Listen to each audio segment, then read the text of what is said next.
Commodity 10 बजे 10 minute में। सबसे पहले आज हम बात करेंगे गोल्ड और सिल्वर की, जहां पर आज शुरुआती कारोबार में ही जबरदस्त तेजी देखने को मिली। करीब करीब इंट्राडे में 1500 रुपए तक की तेजी सोने में दिखी और चांदी में तो इंट्राडे में करीब 3000 रुपए तक की तेजी दिखी। 62,500 के ऊपर एमसीएक्स पर सोना चला गया, 74,500 के ऊपर चांदी चली गई। फेड के डिसीजन का यहाँ फायदा मिला है। बाजार के अनुमान के मुताबिक फेड ने ब्याज दरों में कोई बदलाव नहीं किया और लगातार तीसरी बार उन्होंने दरों में कोई बदलाव नहीं किया। लेकिन अगले साल को लेकर 2024 को लेकर जो संकेत मिल रहे हैं कि 3 कटौती हो सकती है और 2025 में 4 कटौती हो सकती है, वो बाजार को काफी पसंद आ रहा है और यही वजह है कि गोल्ड और सिल्वर में जबरदस्त तेजी का रुख देखने को मिल रहा है। अब लौटते हैं एग्री मार्केट की ओर। एग्री मार्केट में किस तरह का रुख है, सबसे पहले आपके लिए टॉप 10 खबरें लेकर आते हैं। जीरा कल 6% के ऊपरी सर्किट पर बंद हुआ था, 38,500 के ऊपर, अभी भी उसी के आसपास।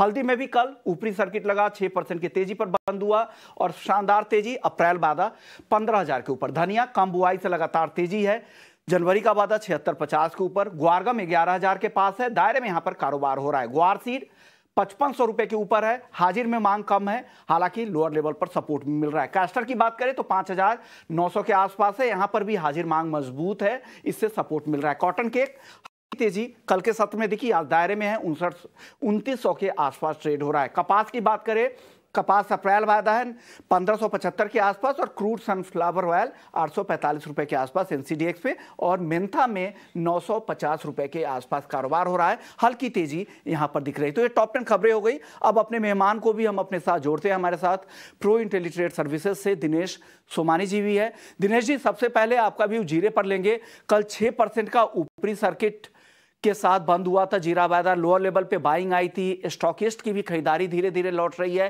क्या लग रहा है जीरे में क्या हो रहा है, यहां से क्या करना चाहिए जीरे में? जी बिल्कुल सर, अगर जीरे की अपन ओवरऑल व्यू देखें इसमें, तो ये ऐसी कमोडिटी थी जो 7 महीने में 30,000 की 65,000 रुपए हुई और 2 महीने में 65,000 की दोबारा 35,000 हुई। 50% ऑलरेडी करेक्शन आ चुका है इसमें। मुख्य रीजन इसके थे कि सोइंग गुजरात में ऑलमोस्ट डबल थी, मौसम बहुत अनुकूल था और एक्सपोर्ट डिमांड बिल्कुल निग्लिजिबल थी। 2-4 दिनों में चाइना की पूछ परख निकल कर आई है, थोड़ी बहुत डिमांड निकल कर आई है और इसीलिए एक्सपोर्टर एक्सचेंज बाय करने में उत्सुक है और 35,000 का जीरा दोबारा 38,500 रुपए हो चुका है।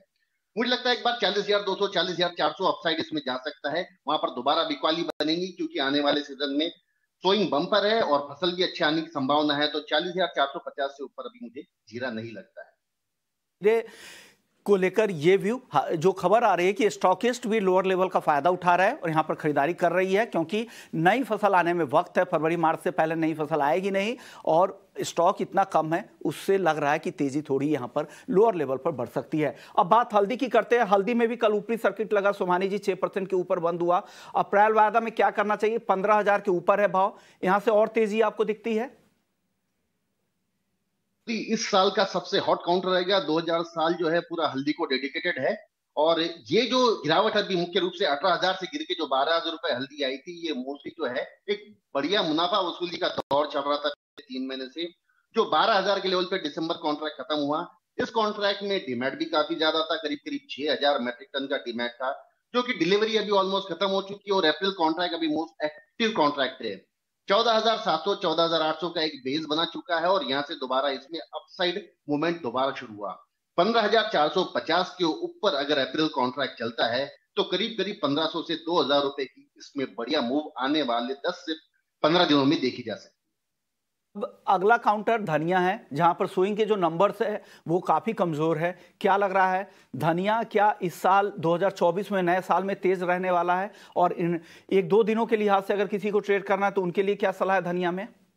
जी बिल्कुल, गुजरात के सोइंग के अगर फिगर्स देखते हैं हम तो केवल 50% सोइंग है, जो कि गुजरात की मेजर प्रोड्यूसर है धनिया का और यही मुख्य कारण रहेगा कि स्टॉकिस्ट में बहुत ज्यादा एक्टिव रहेगी। डीमैट स्टॉक जो 20,000 22,000 मेट्रिक टन था वो घटकर अब केवल 8,000 टन रह चुका है। मुझे लगता है 7620 का जनवरी कॉन्ट्रैक्ट धनिया निश्चित तौर से खरीद करना चाहिए। इंट्राडे शॉर्ट टर्म टारगेट हमारा 7840 है और 7470 का इसमें स्टॉप लॉस मेंटेन करना चाहिए। ये भी काउंटर काफी बुलिश रहेगा और मुझे लगता है 30 से 35% की तेजी मार्च तक हमें देखने मिल सकती है। और जो स्क्रीन पर ये कॉल देख रहे हैं, एक टाइपो एरर है, ये दिनेश जी की सेल कॉल नहीं बाई कॉल है, आपको खरीदना है 7,840 के टारगेट जो लेवल्स है बिल्कुल सही है, लेवल्स में कोई दिक्कत नहीं है, सिर्फ आपको सेल नहीं वो बाई कॉल है, ये ध्यान आपको रखना है। ये सोमानी जी की तरफ से धनिया की ये टॉप कॉस्ट दिन के लिए 7,840 के टारगेट के लिए खरीदे, 7,470 का स्टॉप लॉस लगाए। अब आखिरी कॉल एग्री में ग्वारसीड और ग्वारगम, यहां पर दिनेश जी क्या करना चाहिए आपको, क्या लग रहा है? ग्वारसीड ग्वारगम यहां से तेज हो सकता है या रेंज में ही बना रहेगा? अगर रेंज में रहेगा तो किन रेंज का ध्यान रखना चाहिए, किस साइड की ट्रेडिंग करनी चाहिए यहां पर? जी, काउंटर अगर देखा जाए तो फंडामेंटली कुछ इसमें खराबी नहीं है, फसल तो निश्चित तौर से कमी है, लेकिन किसानों ने इस बार जो अराइवल्स है एकदम डंप कर दी है मार्केट में। थोड़ा सा उनका मोह भंग हो चुका है ग्वार से, क्योंकि परफॉर्म नहीं कर रही थी काफी समय से, तो मुझे लगता है मैक्सिमम अराइवल का प्रेशर इसमें खत्म हो चुका है। 5500 की जनवरी ग्वार लेने में कोई हर्ज नजर नहीं आता है, और अपसाइड जो है इसमें 5640 के लक्ष्य शॉर्ट टर्म में देखे जा सकते हैं। 5650 के ऊपर अगर जनवरी कॉन्ट्रैक्ट क्लोज होता है तो ये 5880 का भी लेवल देखा जा सकता है। 5350 का ग्वार मुझे ओवरऑल मंदा नहीं लगता है आने वाले 4 से 6 महीने के दौर में। ओके, यानी ग्वार सीड यहां से आप खरीद सकते हैं, जनवरी वायदा 5500 के आसपास खरीदारी की सलाह दिनेश जी की तरफ से आ रही है। अब नॉन एग्री मार्केट में गोल्ड जबरदस्त तेजी दिख रही है, क्या लग रहा है गोल्ड और सिल्वर में यहां से क्या दिन के दौरान तेजी थोड़ी कम होगी? अगर किसी को खरीदारी करनी है तो किन भाव पे एंट्री करनी चाहिए दिनेश जी? बिल्कुल, मूव बहुत ही सॉलिड मूव आया है इसमें, एक दिन में 1500 रुपए का मूव लिया। कल ही अगर हम देख रहे थे 61,000 के आसपास गोल्ड ट्रेड कर रहा था, वही गोल्ड आज 64,400 के आसपास ट्रेड कर रहा है। एक थोड़ा सा इंट्राडे 150 रुपए का डिप मुझे यहाँ से नजर आता है। 62,250 का गोल्ड बाय करना चाहिए। 62,650 और 63,020 का इसमें टारगेट 3 से 4 दिनों में देखने मिल सकता है। मोमेंटम काफी स्ट्रॉन्ग है, इंडिकेटर्स भी बहुत पॉजिटिव है, और मुझे लगता है कि 62,000 का इसमें स्टॉप लॉस मेंटेन करके चलना चाहिए। ट्रेंड काफी बुलिश है। 64,600 मार्च तक हमें देखने मिल सकता है गोल्ड में। 64,000 भी दिखेगा, लेकिन अभी फिलहाल जो टारगेट 63,000 का आ रहा है, लेकिन इस ट्रेड में 62,000 का स्टॉप लॉस लगा है। कॉपर में भी तेजी हल्की दिख रही है, क्या लग रहा है दिनेश जी यहां से? चाइना में वापस से एक और राहत पैकेज की उम्मीद में बेस मेटल्स में थोड़ी रिकवरी दिख रही है, आज खरीदे क्या कॉपर? चाइना का एक मेजर फैक्टर है जो कॉपर को रोके रखा है, मतलब वहां का जो डेटा है या फिर रियल एस्टेट सेक्टर को ये परफॉर्म बिल्कुल नहीं कर रहा है, और इसी के चलते एक बहुत बड़ा कंसोलिडेशन फेज हमें बेस मेटल्स में और खास करके कॉपर में देखने मिल रहा है। नीचे में 707 जाता है, ऊपर में 724-25 जाता है, बट ये कंसोलिडेशन कहीं ना कहीं ब्रेकआउट करके एक बड़ा मूव दे सकता है। इंट्राडे के लिहाज से अगर मैं कहूँ तो 719 रुपए के आसपास कॉपर खरीदारी करके चलना चाहिए। 725 और 731 के इसमें टारगेट देखे जा सकते हैं। 715 रुपए का स्टॉप लॉस मेंटेन करना चाहिए। ओवरऑल 15 दिनों में 737 का भी लेवल ये छू सकता है। और सोमानी जी, कच्चे तेल को लेकर क्या लग रहा है? यूएस में उत्पादन तो कम हो रहा है, लेकिन वीकली बेसिस पर जो स्टॉक है वो नंबर कम हुए हैं, उससे बाजार को सपोर्ट मिल रहा है, साथ ही फेड के फैसले से भी सपोर्ट मिल रहा है। क्या लग रहा है किस तरह की चाल क्रूड की यहां से रहेगी? फ्यूचर और ऑप्शंस दोनों में ट्रेड बताइए आज के लिए।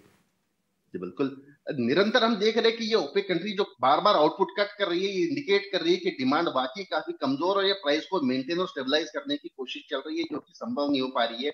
ये क्रूड जो हमने $82 देखा था, वही क्रूड घट के अभी दोबारा $76 के आसपास आ गया है, और सॉरी WTI क्रूड अभी $69 के आसपास आ गया है।